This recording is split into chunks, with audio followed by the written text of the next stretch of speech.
한 달 전쯤 범행 수법과 범행 도구를 바꾼 다음에 다시 살인의 패턴을 바꿔서 이어가기 시작을 합니다.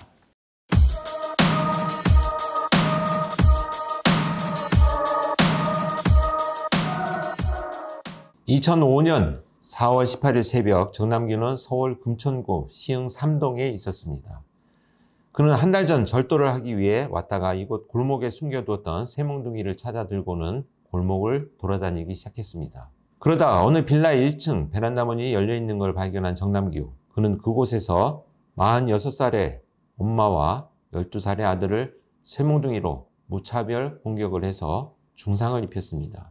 이후 정남규는 계속 침입범죄를 일으켰습니다. 그러던 10월 19일 전철을 타고 신도림역에 도착한 정남규는 서울 관악구 봉천동 방향으로 무려 3시간을 걸어가면서 약 50군데의 집을 탐색했습니다.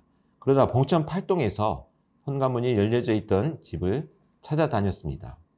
다세대 주택의 지하방이었는데 남매가 각각 다른 방에서 자고 있었습니다.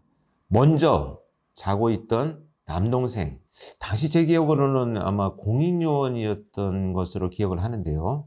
퇴근해서 집에 자고 있던 남동생을 공격을 하고 다른 방으로 가서 그 누나를 공격을 합니다. 성범죄를 저지르고 공격을 하는데 이 와중에 피해자와 가해자가 대화를 나눕니다. 이 대화 내용이 앞집에서 출근을 하기 위해 준비를 하고 있던 사람이 대화 내용을 듣고 그 직후에 누군가 도망가는 소리를 들었는데 그 집에서 연기가 나오기 시작을 해서 화재 신고로 현장을 출동을 하게 됩니다. 그런데 이미 현장에 도착을 했을 때는 누나는 사망을 해 있었고요. 동생은 다행히도 문을 부수고 나와서 구호 조치가 됐습니다. 그런데 그때 제가 현장에서 발견한 것이 이 남동생이 있는 방에 불을 지르고 정남규가 누나가 있는 방에도 불을 질렀는데 남동생이 나오지 못하도록 쇠젓가락을 이렇게 U자로 구부려 가지고 걸어놨어요. 야, 정말 잔혹하다 라고 생각을 했는데 그 집들이 다닥다닥 이렇게 붙어 있는 장소입니다. 그래서 제가 이 남동생이 자고 있던 안방이죠. 안방에 보면 이 약간 반지하처럼 되어 있는 곳인데 그 뒤에 이제 창문이 있고 방범 창살이 되어 있어요. 그래서 그 방범 창살은 앞에 집 건물과 사람이 하나 들어갈 정도의 공간이 있는 곳입니다. 그래서 제가 뒤로 돌아서 그 쇠창살이 있는 곳을 가봤어요. 누군가 쇠창살을 양손으로 잡고 있었던 흔적을 발견을 했습니다.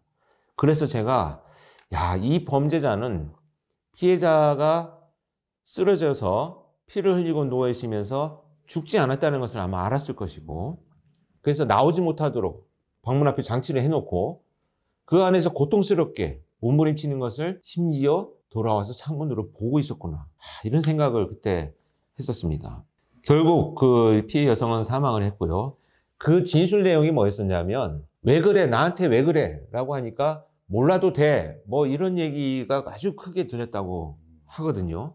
그렇기 때문에 그것을 바탕으로 해서 이 사건 수사팀은 면식범으로 추정을 했었습니다. 그래서 그때 제가 한 가지 사실 이거 어느 방송에서도 말씀 안 드린 좀 비하인드인데요. 이 목격한 이분, 이제 목격을 하진 못했죠. 소리를 들은 이분을 대상으로 좀 더 구체적인 어떤 내용들이 있었는가, 또 범인이 구두를 신고 도망간 소리를 들었는가, 운동화 소리인가, 뭐 이런 여러 가지 정보를 얻기 위해서 최면 수사를 했었어요. 근데 들은 소리만 가지고 최면 수사를 한 거죠. 근데 굉장히 그때 제가 그 최면 수사하면서 처음으로 시도했던 건데 뭐냐면 사람이 일상생활을 하다가 뭔가 목격을 하거나 듣는 과정이 있고 이 사람 같은 경우는 잠에서 막 깨어나면서 누군가 싸우는 소리를 들었다라고 진술을 했거든요. 그럼 최면의 그 진술 내용을 듣는 이 청취하는 과정이 잠에서 깨어나는 장면으로 시작을 해야 되는데 그 최면은 굉장히 어려웠었어요. 다시 잠이 들 수도 없는 상황이어서. 그런데 그때 나온 결론이 결국 뭐였었냐? 그 두 마디 이외에는 뭐 소곤소곤 대화를 나누는 소리여서 내용은 모르겠다. 네, 그런 방식으로 이제 최면 수사를 진행을 했었는데 뭐 대화 내용은 이제 큰 소득은 없었고요. 다만 이제 그 범인이 그 골목이 이제 입구가 있고 이제 그 안쪽으로 들어가는 양갈래 길인데 그 약간 언덕길입니다. 진입로가. 그래서 언덕길 쪽으로 운동화를 끌고 가는 이런, 그러니까 운동화를 다 신지 않고 구겨 신고만 끌면서 도망을 가는 그런 소리를 들었다라고 이제 진술을 했었어요. 그래서 체면 과정에서. 그런데 이제 그 결국은 이 사건은 길거리 노상에서만 벌어지던 사건에 집중해 있던 수사본부에서는 침입범죄이고 대화를 나눴다라는 이유 때문에 그 별건 연관성을 가지지 못한 수사가 전개가 됐었습니다. 결과적으로 보면 노상에서 칼로 피해자를 공격하다가 침입범죄를 해갖고 그리고 둔기로 또 바뀌었고 그리고 성폭행도 했고 범행수법, 범행도구를 다 바꿨는데 마지막에 심지어는 불까지 지른 모습을 보였는데 이유가 뭘까요? 이게 결국은요. 살인범죄, 성범죄, 방화범죄가 제가 항상 카테고리 안에서 붙어 다닌다는 말씀 드렸잖아요. 점차 발전해 나가기 시작을 하는 거고요. 두 번째는 앞의 사건들 여러분들 잘 기억을 해보시면 우리가 앞서 소개해드렸던 이 사건들의 몇 명의 피해자들은 다행스럽게도 조치가 되어가지고 사망하지 않았습니다. 그리고 그때부터 언론 보도가 나오기 시작을 했고요. 목격자가 있다. 몽타주가 작성되었다. 라고 하는 이런 그 보도들이 나오기 시작을 하면서 정남규는 이제 자기 범행을 저지르는 것에 장애 요인이라고 생각을 하기 시작을 합니다. 그래서 보다 더 자기가 피해자들을 장악하고 많은 시간 통제하려는 이런 의도로 이제 진화되는 거죠. 보면 범행 도구를 그 쇠몽둥이를 골목에 숨겨두고 다음에 와서 사용을 하고 그런 수법도 좀 특이한데 지난번에 유튜브 그 하시면서 설명해 주신 M호하고 시그니처 이 둘 중에 어느 거를 봐야 될까요?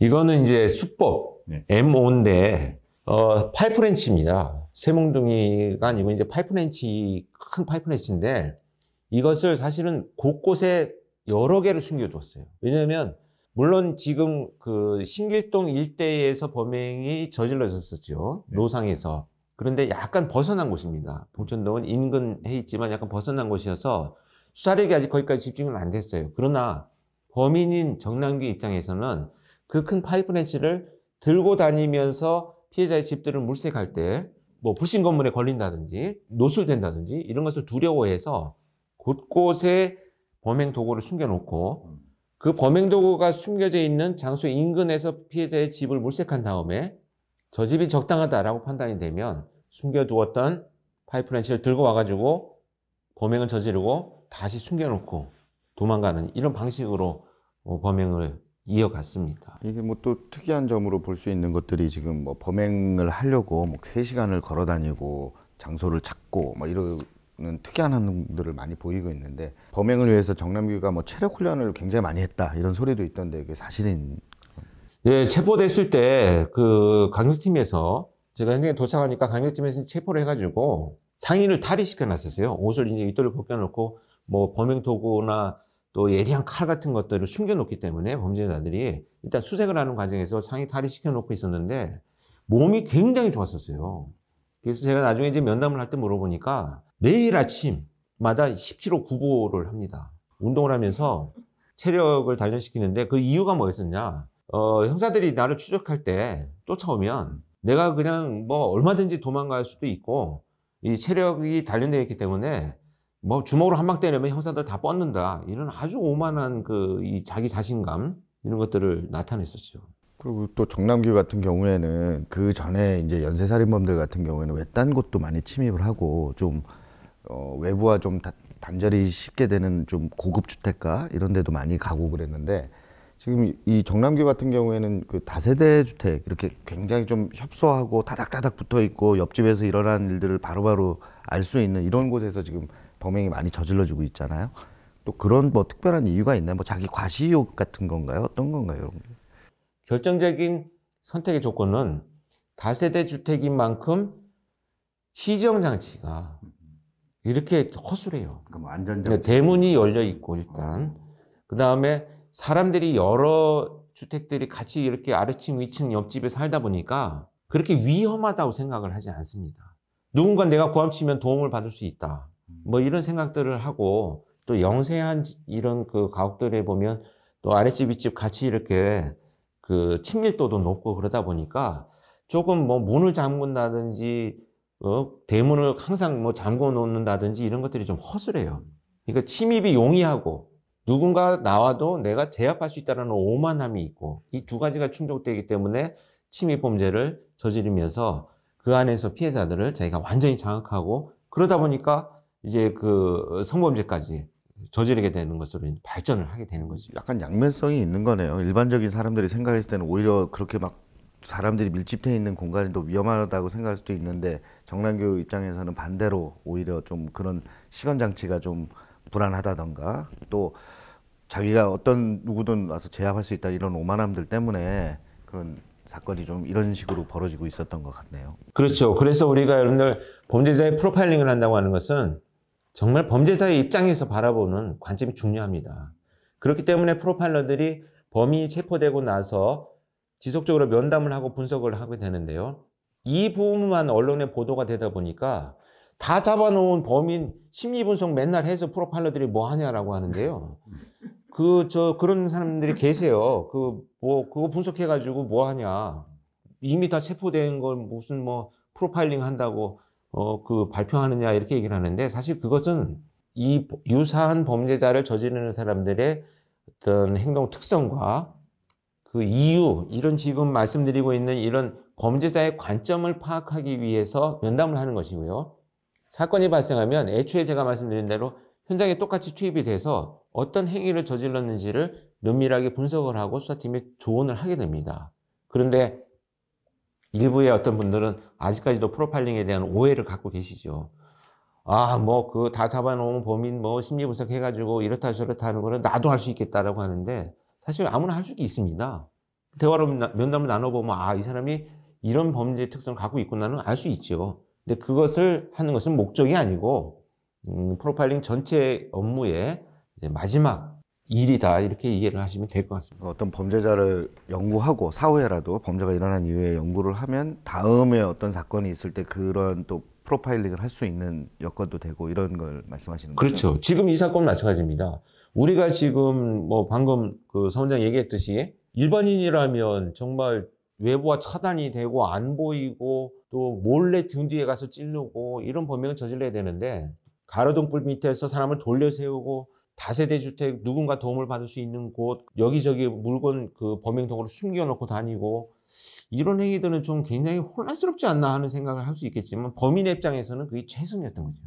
이런 관점들을 알아내기 위해서 면담을 하는 것이지 사실 다 잡아놓으면 범인 면담해가지고 얻어낼 것은 딱히 없습니다. 여러분들 프로파일링에 대한 오해를 이번 기회에 다시 한번 돌아보시기 바랍니다. 시건장치라는 얘기 아마 저희가 70년생 이전이라는 얘기죠. 시건장치 모르시는 분 많을 겁니다.